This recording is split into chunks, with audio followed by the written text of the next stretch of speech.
días, nuevamente gracias por acompañarnos en este programa. Como todos los fines de semana, todos los sábados, agradecemos a California Medios, a usted por sintonizarnos. Y bueno, profe, buenos días. Buenos días, muy buenos días. Héctor, profe, muy buenos días. Buenos días. Pues, hombre, vienen con muchas ganas de hablar de la Constitución y bueno, Es algo que no que no debemos dejar pasar. No, y a mí me gusta que toquen ese tema porque precisamente en esas fechas llegan sin ser experto, ¿no? Claro, no, vamos por una, desde luego es el centenario de la Constitución que actualmente nos rige, la de 1917, independientemente de que se cumpla o no, que sí es otra cosa, pero... y luego ya casi no queda nada del original, con tantas reformas. Exactamente, esa es otra que bueno, ya habría que comparar la primera con esta o como la está actual, y pues bueno, ya seguramente queda muy poco de lo que es esa Constitución del 17, ¿no? Pero, bueno, no hay que pasar por alto la fecha, que es el centenario, 1917. El año pasado abrimos un poco el preámbulo justamente para decir que el 99 aniversario, hoy es el centenario. Habrá muchas actividades, sobre todo, si no me equivoco, desde luego el gobierno federal, pero encargado por la Casa de la Cultura Jurídica tal vez, o por los magistrados, serán grandes eventos para conmemorar la Constitución. Y bueno, no quisimos, ahora que es 4 de febrero, no quisimos dejar pasar esa fecha, ¿no? Desde luego, hablaremos un poco sobre, más que la Constitución, un poco sobre el 17, porque la Constitución no somos expertos. Bueno, nosotros no nos adentraremos mucho en esa parte por no ser expertos y no quererla regar, o hablaremos más sobre el contexto, un poco más sobre lo que pasa en Baja California y desde luego en Tecate, ¿no? Entonces, pues profe, si tiene desde luego las efemérides, iniciamos, por favor. Sí, hay una muy interesante. Doña Gumercinda González Valencia nació el 4 de febrero de 1905 en Tecate, Baja California, hija de Ángel González, de 26 años de edad, originario de Alta California, Estados Unidos de América, y de Eulalia Valencia, mexicana, de 22 años de edad. Abuelos paternos: Benigno González y Gumercinda González, finada. Abuelos maternos: Jesús Valencia y Eulalia Armenta, ambos finados. Sí, para esa efeméride, profe, es muy importante conocer, bien, por lo menos recordar, no conocer, pues, sí recordar que don Benigno González, sí efectivamente vivía en la Alta California. Vivía en la Alta California y precisamente él fue fundador, lo que viene siendo el Rancho González, ahí donde está pues, la casa social y toda esa zona, parte de los encinos y para la parte alta por acá cerca de la aviación y algunas, por esto que algunas colonias, ¿verdad? Y don Benigno González, sus familiares, ellos son originarios de Magdalena de Quino, Sonora.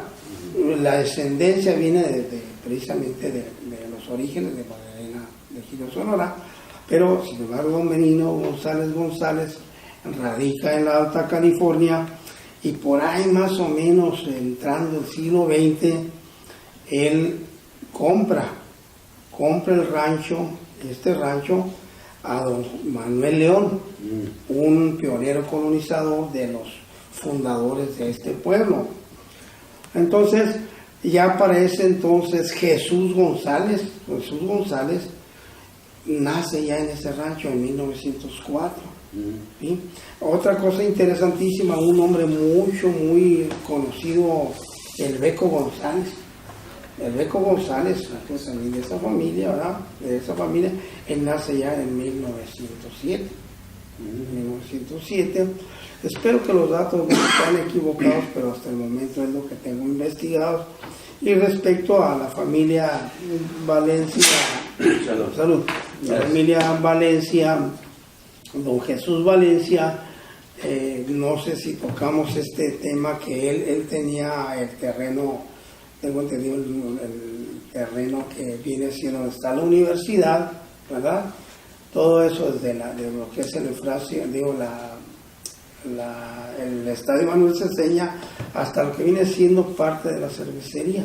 Era terreno, precisamente él era propietario de ese espacio de donde se fundó la viñita. La viñita. Esa viñita, quiero decir que a la muerte de don Jesús Valencia y su señora esposa, originarios de un lugar que se llamaba Estación de Llanos o Barajita, Sonora. Ellos eran originados de esa región sonorense. Entonces, ¿qué nace de ese, qué nos tiene de historia ese predio de Jesús Valencia? Por lo siguiente, una colonia pues histórica, La Viñita. ¿Por qué se le llama La Viñita? Ojalá algunos conozcan que hay razón del comentario, y si no, pues que me digan lo contrario, que me ilustren. Pero a la muerte del señor Valencia y su señora esposa, de apellido Armenta, don Capracio Valencia, hijo de este sonorense, hizo una plantación de viñas, lo que viene siendo todo lo que es la zona de La Viñita, ¿sí? Entonces, con el tiempo se establece esa colonia, se va estableciendo y se le va con el tiempo llamándosele oficialmente La Viñita. De ahí proviene precisamente esos viñedos del señor Capracio Valencia, es como surge el nombre de la colonia La Viñita. Son datos que interesantísimos para nosotros de la historia y cómo se va formando ese espacio virgen en un asentamiento humano, ¿verdad? Estaba diciendo la señora Irma González, hermana del ex regidor Víctor González. De Víctor, sí. Me estaba diciendo ella que su abuela o bisabuela, Eulalia Armenta, era la dueña de toda esa área donde le acabo de mencionar, donde le decían el castillo, donde ahora está la casa social. Bueno, dice, me estaba platicando la señora Irma, que vendió a la cervecería esos terrenos, pero en eso que estaba el papeleo, entonces falleció doña Eulalia. Entonces ya que la cervecería pues ya no hubo quien se la peleara, pues se quedó con todos sus terrenos. Sí, bueno, el castillo hay que entender lo que fue don Alberto Aldrete. El castillo fue don Alberto Aldrete. Ahí inicialmente ese es un trabajo que se ha ido realizando a través del tiempo. El castillo pues tentativamente iba a ser una casa de juego, una casa de juego, pero también se pretendía que los poderes del Estado, en el periodo del señor Alberto Aldrete como gobernador, primera autoridad del Estado, ahí los iba a traer. Y esa era la idea. Entonces, sí, efectivamente era un edificio muy alto, unas columnas preciosísimas, me tocó conocerlo porque aparte de tener algunas secciones de adobe donde supuestamente fueron caballerizas, bueno, tuvo caballerizas allá y caballerizas acá en la donde estuvo la cervecería, donde estuvo en un tiempo el jardín cerveza, ¿no? La parte de atrás eran puras casas de adobe, ahí estuvieron las caballerizas del señor Alberto Aldrete, pero había esas dos versiones, ¿sí? Una casa de juego y la otra la casa de gobierno. Esas era lo que se manejaba en aquel entonces. Un señor, que no recuerdo quién, me estaba platicando que él era un niño cuando se quemó el castillo. Dice, profe, nosotros desde lejos, dice, miraba el incendio, dice algo. Llamaradas. Sí. Me acuerdo haber visto, usted consiguió, pero en fotocopia, justamente dos fotos, me acuerdo, bueno, sí, dos fotocopias de cuando se está quemando justamente, que yo creo que por el tiempo pues han sido blanco y negro, y ya la fotocopia ya no salía muy bien, digo, no se la puedo mostrar, pues es mala la fotocopia, pero por lo menos sabemos que existen esas fotos, ¿no? Que ahí están y sí se ve justamente cómo se está quemando, ¿no? Hay un material muy importante que pues lamentablemente no he podido pues dar con él. Sé dónde está, pero no ha habido una pues una respuesta favorable en este caso, no ya no por el taller de historia, sino a través de nosotros va a hacer a conocer al pueblo que sería el más beneficiado, ¿no? Desde luego. Hay una familia que vivió ahí, vivió ahí y precisamente todo ese gran tiempo que estuvieron por ahí, supe que tenían bastante material de ese lugar. Pues ojalá algún día nuestra amiga nos esté mirando y nos haga el favor de darnos facilitar una copia para el beneficio del pueblo, ¿verdad? Porque es importante también ese edificio que se le llamó el castillo. El castillo que no es la casa social que estaba ahí, pero pues ya no es la casa social que ahora conocemos. Claro. No. Seguramente algunas cosas sí las dejaron, ¿no? La alberca. Que ahí está y luego la reconstruyeron, pero bueno, ya no es el edificio original. La alberca, los subterráneos siguen, ¿eh?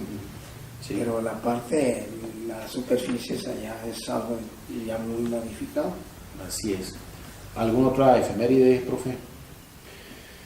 El 4 de febrero de 1911, ya en plena revolución aquí en Baja California, dice: el ejército del coronel Celso Vega estaba compuesto por unos cuantos soldados mexicanos regulares, muchos voluntarios de leva y algunos guías indios.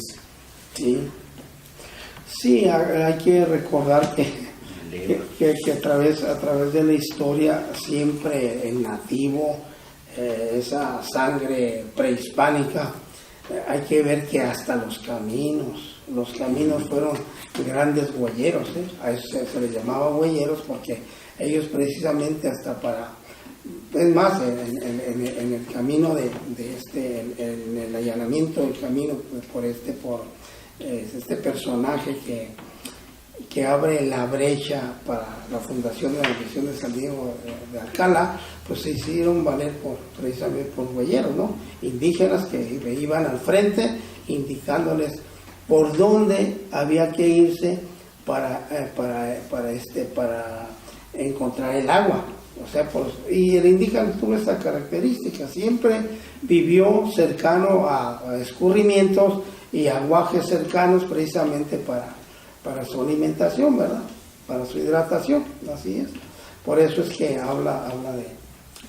está muy bien ese dato. Fernando de Moncada, ¿no? El que abre en marzo.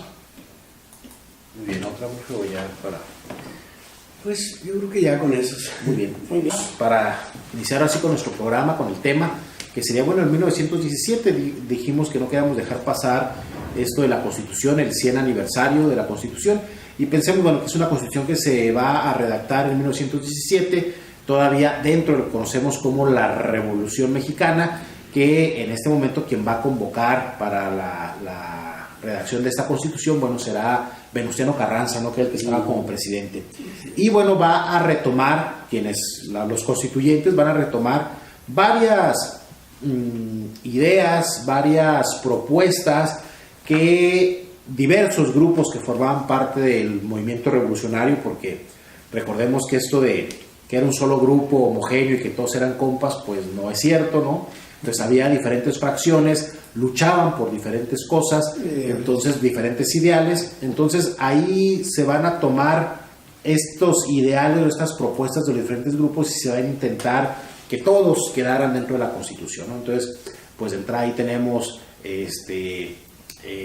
los, creo que 24 primeros artículos que van a hablar, bueno, de los que no son derechos humanos en aquel entonces, pero digamos que hoy así los conocemos un poco, ¿no? Es decir, la libertad, toda esta parte las garantías individuales. Las garantías individuales, ¿no? Que ya están ahí dentro de nuestra Constitución.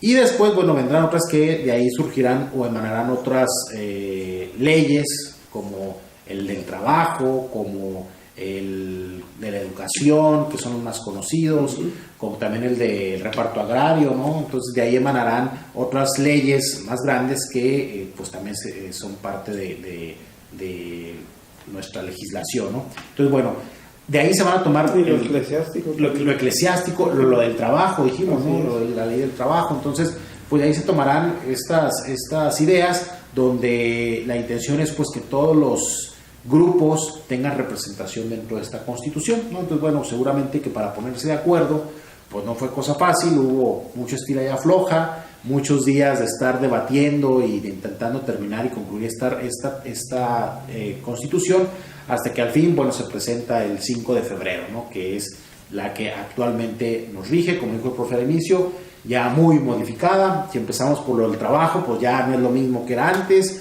Si seguimos con la educación, pues igual. Si nos vamos con la cuestión energética y que los recursos naturales, pues ya también están medio golpeadones, pero bueno, con reformas y todo, ya no muy similar a la que se redactó hace 100 años, pero bueno, seguimos hablando de la Constitución de 1917, ¿no? Bien. Reformada. Vigente, A reserva de que en algunos momentos han algunos políticos o ciudadanos propuesto que mejor se debe redactar una nueva constitución acorde a los tiempos actuales. Creo, si mal no recuerdo, en algún momento lo planteó el presidente Fox, si mal no recuerdo. Sí. Entonces, bueno, ahí está esa propuesta, idea que seguramente no es de una sola persona, habrá muchos mexicanos que estén pensando igual, pero hasta la fecha, pues la que nos sigue rigiendo es la Constitución de 1917 reformada, ¿no? No, hay otro dato curioso. Ya en los últimos días, ya para entregar el gobierno, Felipe Calderón lanzó una iniciativa que no se debiera llamar Estados Unidos Mexicanos. Claro. Para allá iba.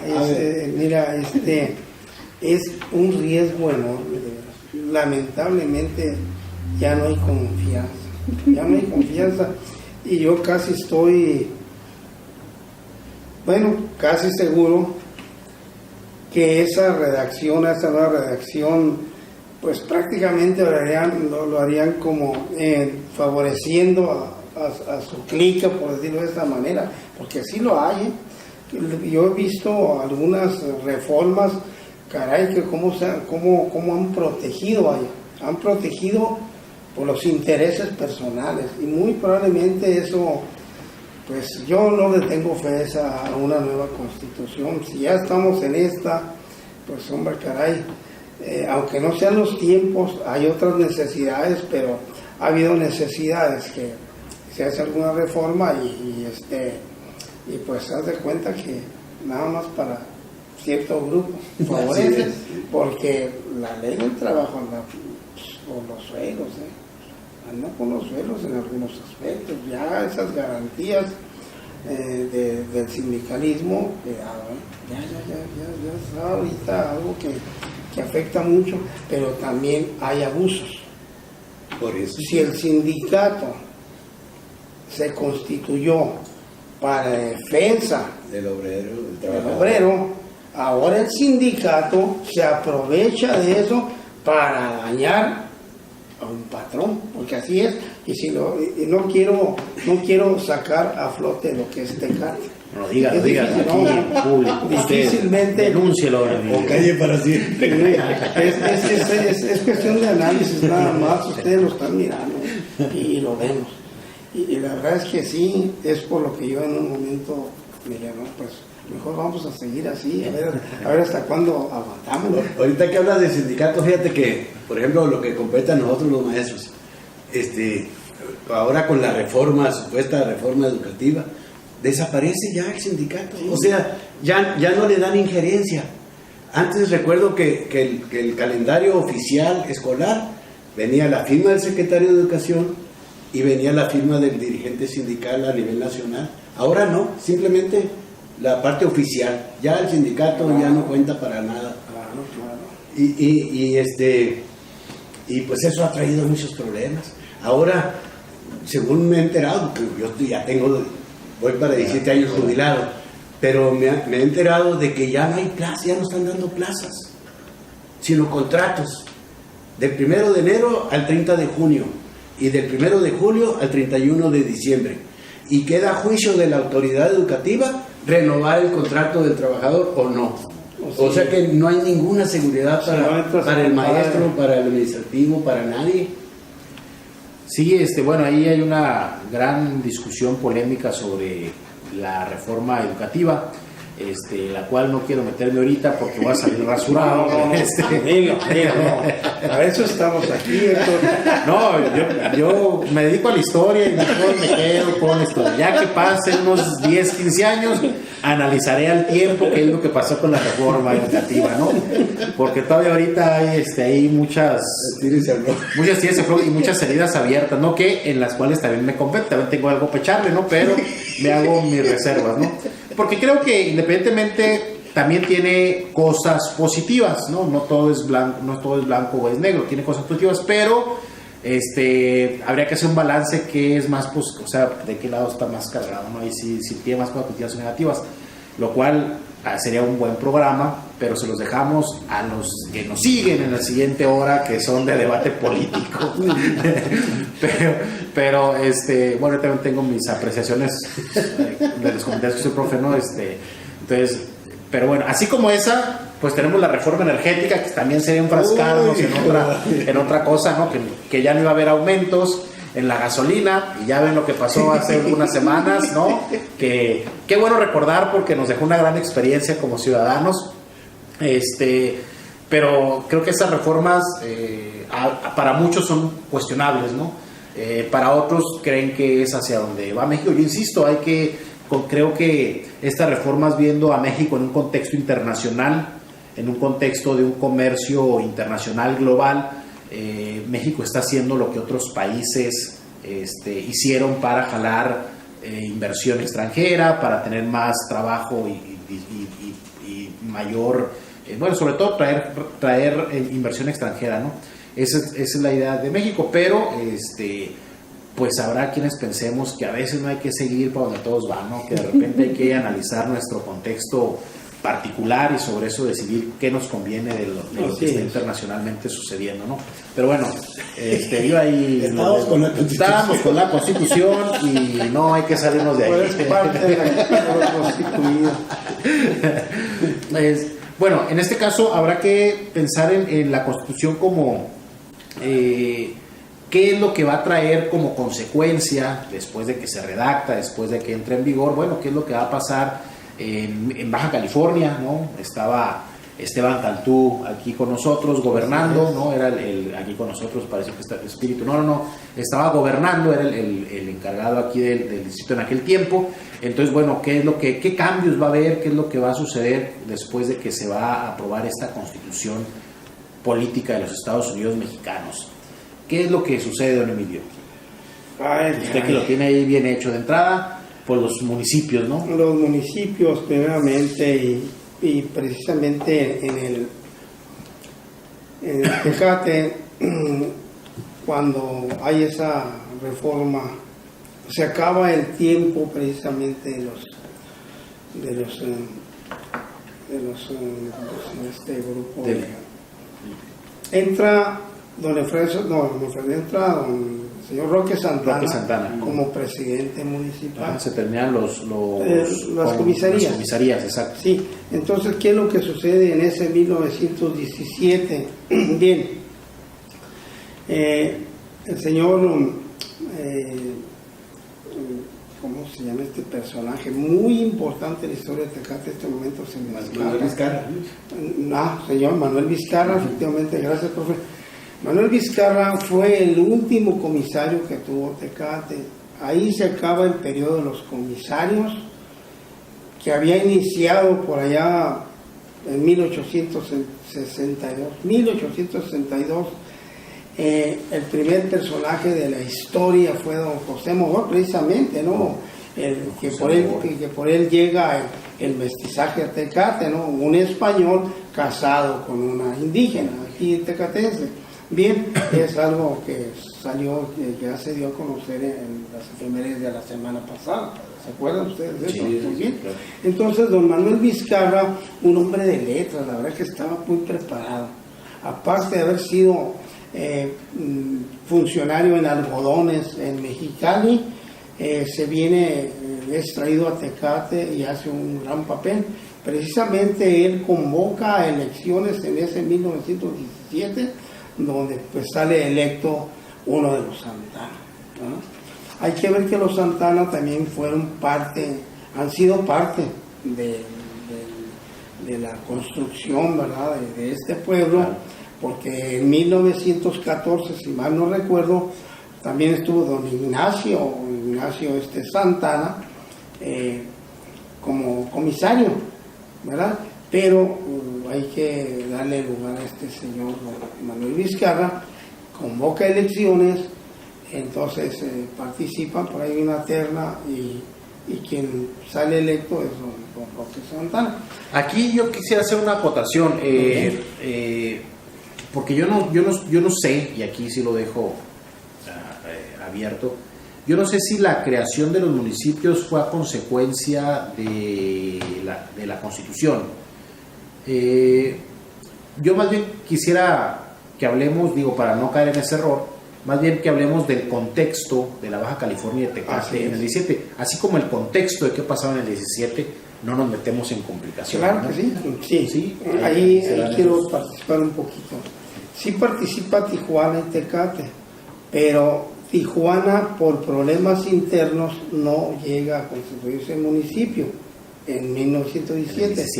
Es en 1925, tengo entendido, en 1925, cuando Tijuana se constituye en municipio. Les voy a decir por qué.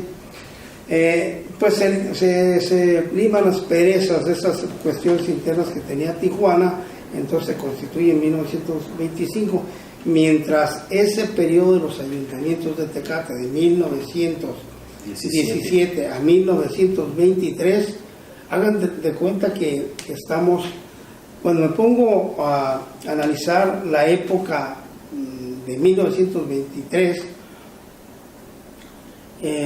me recuerda lo que se está viviendo en Tecate ahorita. En 1917 hay que tener presente lo siguiente: cuando se constituye el municipio, es el primer endeudamiento que tiene Tecate. No recuerdo si son 8,000 pesos o 11,000 pesos, pero para constituir un municipio. Así es, y que son para él, porque sí pagaron, por ahí. Bien, entonces, ¿qué es lo que sucede? Ya para mí, este periodo inicia en 1917 y es un periodo como unos casi seis ayuntamientos, pero los periodos eran de un año, y en 1923, precisamente por no ser autosuficientes para mantener esa categoría, entonces el gobierno, cuando ya estaba apoyando a este municipio, dice: oye, pues espérate, si no produces, no generas ni para tu gente, pues yo no tengo por qué hacerlo. Y es precisamente cuando, claro, hay otros términos, términos, pero hay que hacerlo de una manera entendible. Sí, en este caso, para crear un municipio en aquel entonces tenía que ver la cantidad de población que se tenía en lo que se iba a constituir como municipio. Segundo, el que fuera autosuficiente, que tuviera pues el comercio, lo necesario, que estuviera pagando impuestos suficiente para poder darle soporte pues al aparato burocrático, y además que le quedara el recurso para invertirlo en infraestructura, ¿no? Para atender las necesidades de un pueblo. Así es, entonces creo que serían los dos elementos básicos, ¿no? Para constituir. Y ese era lo básico precisamente para los ayuntamientos. Y en este caso, ya como hizo en 1923, pues había población, lo que ya no había quien pagar los impuestos, ¿no? Definitivamente. Ahora, en 1923, precisamente, ya Mexicali ya era municipio, entonces se va como delegación de Tecate a Mexicali. Y el primer delegado fue el señor Chávez, don Loreto Chávez, fue el primer delegado de Tecate. Esos puntos deben de estar bien fijos en la historia de nuestro pueblo, de veras. Cómo entran, cómo etapas que nos permiten crecer o descender a la vez, porque eso es lo que sucede, ¿no? Fue una etapa que nos dura hasta 1954, así es. Bien, pero no solamente se constituye el municipio, sino que hay otros elementos muy importantes, importantísimos, que nos dejan esos periodos en Tecate de esos ayuntamientos. Es una cosa interesantísima, se avanzó bastante. Primeramente, quiero decir que en 1911, acuérdense ustedes que ya le hemos tocado algo de este tema, llega en 1911 por allá, en noviembre, diciembre, este personaje de Carlos Riverol, que lo mandan a cuidar precisamente por los acontecimientos del 11, lo mandan a cuidar la Corral Agrícola de Tecate. Pues es un hombre muy emprendedor, empresario, ¿no? Que funda el molino harinero y también su tienda La Colorado. Y Bernstein. No. Carlos Bernstein Riverol. Carlos Bernstein. Sí, invertí los Así apellidos, sí. Carlos Bernstein Riverol, así es. Entonces, invierte, nacen esas primeras empresas, pero hay algo también que es interesante comentar. Se hace la creación del parque, el parque municipal, el parque Miguel Hidalgo, bueno, dado el nombre por allá en 1932, que es cuando se le reconoce y se le hace el monumento en honor a Miguel Hidalgo. Entonces, en 1918, quiero decirles que para el año entrante vamos a cumplir 100 años, pero ese mismo 1917 ya se tiene pensado en un parque. Hay una imagen muy importante que también el taller de historia ya tiene esa imagen, que nada más desde 1917, que nos permite, que nada más andamos buscando a ver quiénes eran esas personas, ese patronato. Bien, nace eso, y también vienen los inicios también de lo que viene siendo lo de un templo católico. Eso es lo que nos está dejando, y hay otras cosas más. También, nada más ando buscando el documento que debo tenerlo por ahí. Hay algo que la luz mercurial, fíjense ustedes, la luz esa por la que estamos pagando ahora, pues con la familia Downey en 1921 dona una lamparita como luz mercurial, que prácticamente era puesta en un lugar estratégico, ¿verdad? Era como una luciérnaga nocturna, vaya, que te podía hacer una lucecita en los inicios de un pueblo, porque el inicio era como un rancho. Y todo pero eso, me imagino que seguramente que la primera vez que la prendieron fue un pachangón. No, ¿quién se acuerda? Convocado al pueblo completo, y en la noche, y 7, 6 de la noche, cuando ya estaba oscureciendo. por lo menos hacer una velada, ¿no? Pues sí, algo ahí que no pasa. Hay tantas cosas importantes que nos dejan ese periodo, ¿verdad? Y pues bien, hay algo más de ese 1917. Por ejemplo, recuerden ustedes que hace algún tiempo, en lo personal quiero decirles que en el tiempo que me he dedicado a la historia he cometido algunos errores, ¿eh? ¿Por qué? Porque a medida que te vas dando cuenta, tú vas investigando, encuentras otras nuevas fuentes y te das cuenta, caray, esto no es así como lo habíamos escrito. Y como ha sucedido a través del tiempo, que si hace 20 años escribimos una historia, pues ahora con las nueva apertura de archivos y particulares y abiertos al público, te das cuenta que al encontrar nuevos datos, pues dices, caray, pues yo escribí de esta manera. Y ahora sí, esto me modifica la historia. ¿Y a dónde voy con esta plática tan sencilla? Porque así es. Recuerdan ustedes que en el periodo de este señor Esteban Cantú como máxima autoridad aquí en el distrito, pues es en ese periodo que se constituye el municipio de Tecate. Pero hay algo muy importante. Yo decía, y así lo escribí, que Tecate nació siendo un rancho y nació siendo un municipio sin una traza urbana. Y lo sostenía. ¿Por qué? Porque precisamente Luis Pavón, colaborador de Esteban Cantú, hace una traza urbana en 1919. Es un documento que le hemos dado muchas vueltas, inclusive a Alberto Walter Mead, un escritor, el ingeniero Walter Mead, muy reconocido, que escribe el libro Tecate, cuarto municipio, pues él precisamente pone el plano de Luis Pavón, porque ahí viene Luis Pavón. Pero ¿qué nos dice la historia? Hace 2 o 3 meses acabo de encontrar un documento que ya lo dimos a conocer. El por qué ese documento, por qué tiene importancia el documento, por lo siguiente, porque en 1917 hay que tomar en cuenta lo siguiente, es cuando Esteban Cantú llega a declarar que todos aquellos predios deben de pagar el famoso impuesto predial. Justamente platicando con el doctor Antonio Padilla, nos comentaba que para 1917 se encontraron un archivo completo de Mexicali en donde aparece el plano y la información completa de cada uno de estos predios que formaban parte de lo que ahora sería el centro histórico de Mexicali, ¿no? Y dice que muy probablemente Esteban Cantú, como manda a que se cobren los prediales, probablemente mandó que se levantaran estos planos con toda la información de los predios para así pues poder cobrar el impuesto justo, ¿no? Y que es por eso que muy probablemente así como está en Mexicali se haya hecho para Ensenada, para Tijuana y para Tecate.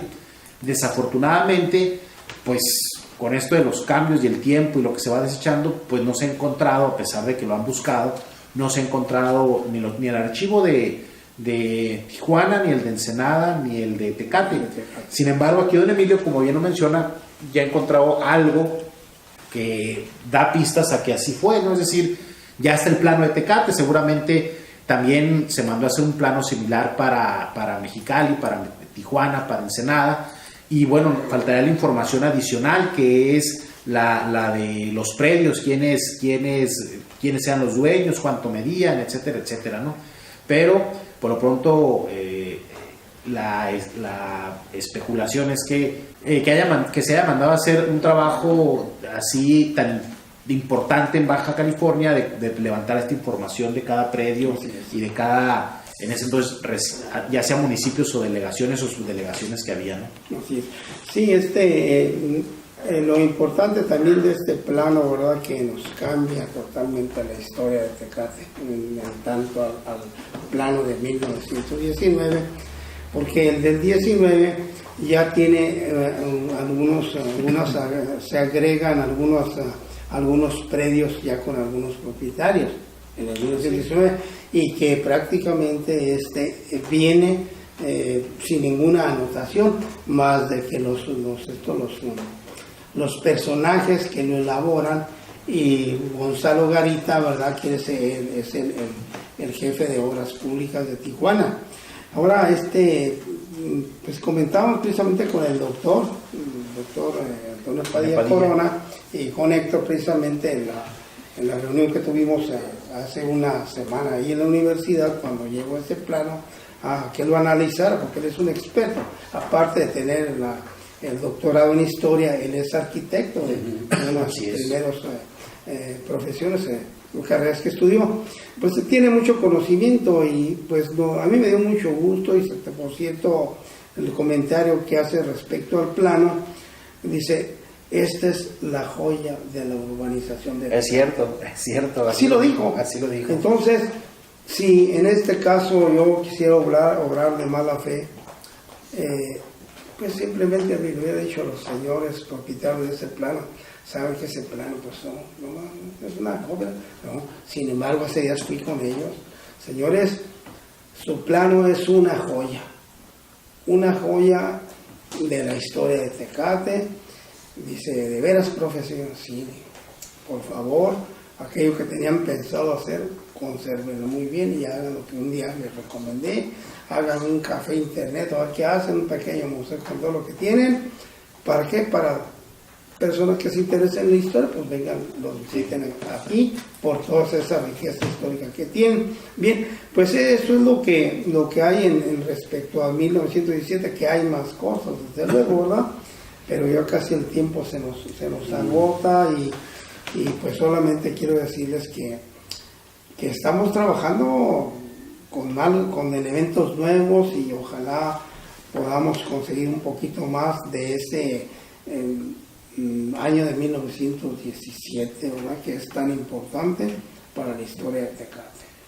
Así es, pues bueno, como dice Emilio, el tiempo se nos agota, hemos terminado con este programa, esperemos nos sintonice la próxima semana y agradecemos nuevamente a California Medios, a Rubén Amavisca que está en controles y pues nos vemos la próxima semana, profe. Sí, así es. Tenga un fin de semana, nos vemos.